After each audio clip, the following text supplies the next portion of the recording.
బీసీలకు 42% రిజర్వేషన్ల సాధన కోసం ఈ నెల 18న తలపెట్టిన బంద్ ను విజయవంతం చేయాలని తెలంగాణ సామాజిక పోరాట సమితి రాష్ట్ర అధ్యక్షుడు ఉప్పు సంతోష్ కోరారు.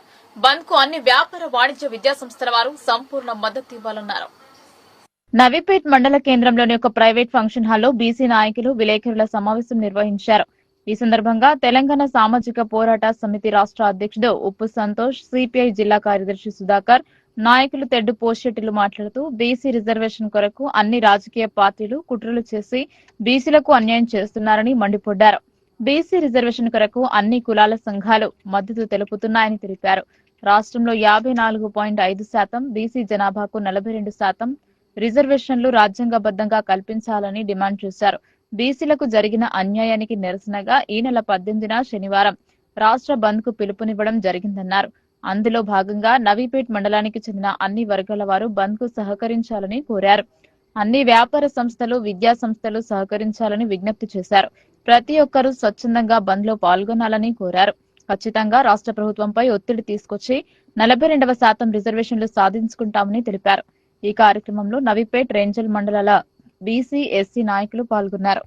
75 సంవత్సరాలు అయినప్పుడు మన భారత రాజ్యాంగం రచించుకోవాలి కాబట్టి భారత రాజ్యాంగం రచించే తరుణంలో పలు మేధావులు, అంబేద్కర్తో పాటు పలు మేధావులు అందరూ కూర్చుండి రాజ్యాంగం రచించి దానికి రిజర్వేషన్ల కల్పనలో భాగంగా ఎస్సీ ఎస్టీలకు మాత్రమే ఇవ్వాలి, మిగతా సంపన్న కులాలైనటువంటి వృత్తి కులాలైన బీసీలకు ఇవ్వకూడదని ఆ తరుణంలో అడ్డుపడ్డ సందర్భం మన కళ్ళారా, మన పాఠ్య పుస్తకాలలో, మన గ్రంథాలలో చూస్తూనే ఉన్నాం.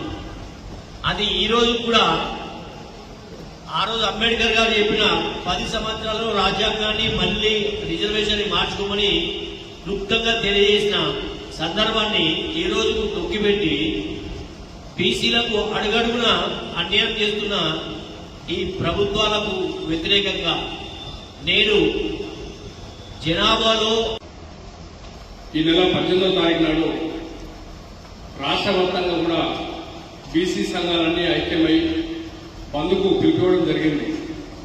దీంట్లో నవీపేట ప్రజానికానికి, అదేవిధంగా నిజామాబాద్ జిల్లా ప్రజానికానికి కోరేందంటే, ఏదైతే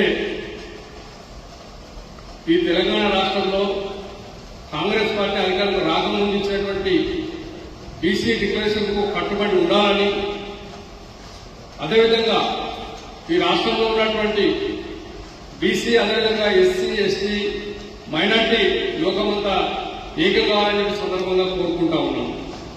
ఈ మధ్యనే మనం చూసిన హైకోర్టు ఒక స్టే ఇవ్వడం జరిగింది. స్టే ఇస్తూ పాత పద్ధతిలో ఎన్నికలు జరపాలని చెప్పేసి కూడా ఒక మాట చెప్పడం జరిగింది. మేము రాష్ట్ర ప్రభుత్వానికి స్పష్టంగా చెప్పేది ఏంటంటే, మీరు ఇప్పటికే కాలాపన చేయడం జరిగింది. ఈ ఎన్నికలు ఎప్పుడో జరగాల్సినటువంటి పరిస్థితి ఉండే గతంలో ఇప్పటికే సర్పంచులు లేక, కేంద్ర ప్రభుత్వం నిధులు రాక ఈరోజు గ్రామీణ స్థాయిలో ఉన్నటువంటి ట్రాక్టర్లకు ఈఎంఐ పెట్టేటువంటి పరిస్థితి లేక ట్రాక్టర్లు ఇలా ఫైనాన్స్ వాళ్ళు తీసుకెళ్తున్న పరిస్థితి ఉన్నది. గ్రామ పంచాయతీ కార్మికులకు వేతనాలు ఇచ్చే పరిస్థితి లేదు. కనీసం రాత్రి పూట లైట్లు పెట్టేటువంటి పరిస్థితి లేనటువంటి తరుణం ఆసన్నమైంది.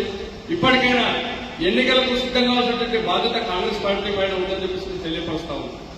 రెండో పక్కన ఈ బీసీల ఆత్మగౌరవాన్ని కాంగ్రెస్ పార్టీ సైడ్ గా కూరుస్తూనే ఈ రాష్ట్ర అసెంబ్లీలో ఒక నిర్ణయం చేయడం జరిగింది. మరి ఆ రోజు నిర్ణయం చేసినప్పుడు ఆ అసెంబ్లీలో ఉన్నటువంటి అనేక రాజకీయ పార్టీలు ఉన్నాయి. వీళ్ళందరూ ఒకే మాటతోటి నిర్ణయం చేసి కేంద్రానికి పంపడం జరిగింది. గవర్నర్ గారి వంటి కేంద్రానికి పంపడం జరిగింది.